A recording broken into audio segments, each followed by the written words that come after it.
Welcome to the very first episode of Trisha's Gluten-Free Kitchen, where I make a recipe and I rate it from 1 to 10. Today's category is bread machine. Today we'll be making this recipe.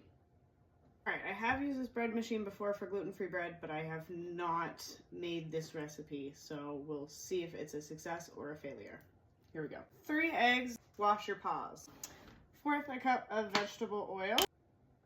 And I'm going to whisk this up before I add the warm water. Alright, now this is all whisked, I'm going to set it aside and I'm going to mix all of the dry ingredients. 3 1/4 cup of Bob's 1-to-1 red mill gluten-free flour.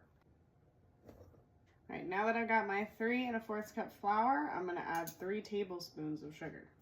And 1 1/4 teaspoon salt. So I have my flour, my sugar, and my salt in here. We're gonna hold off on the yeast and I'm just gonna give this a pre-mix before I put it in the bread machine. I'm gonna set that aside and add the water, the warm water, to my wet mix.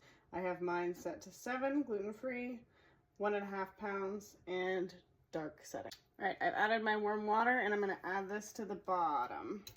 Now I'm going to add the dry ingredients and then the yeast.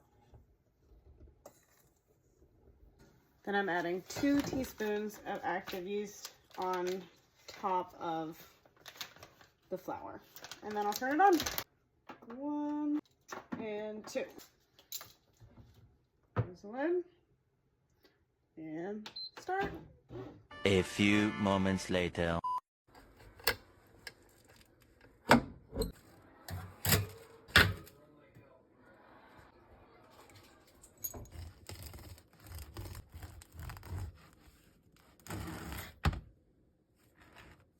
Midnight, bread's finally done. I'm probably gonna 7.5 out of 10. Not bad.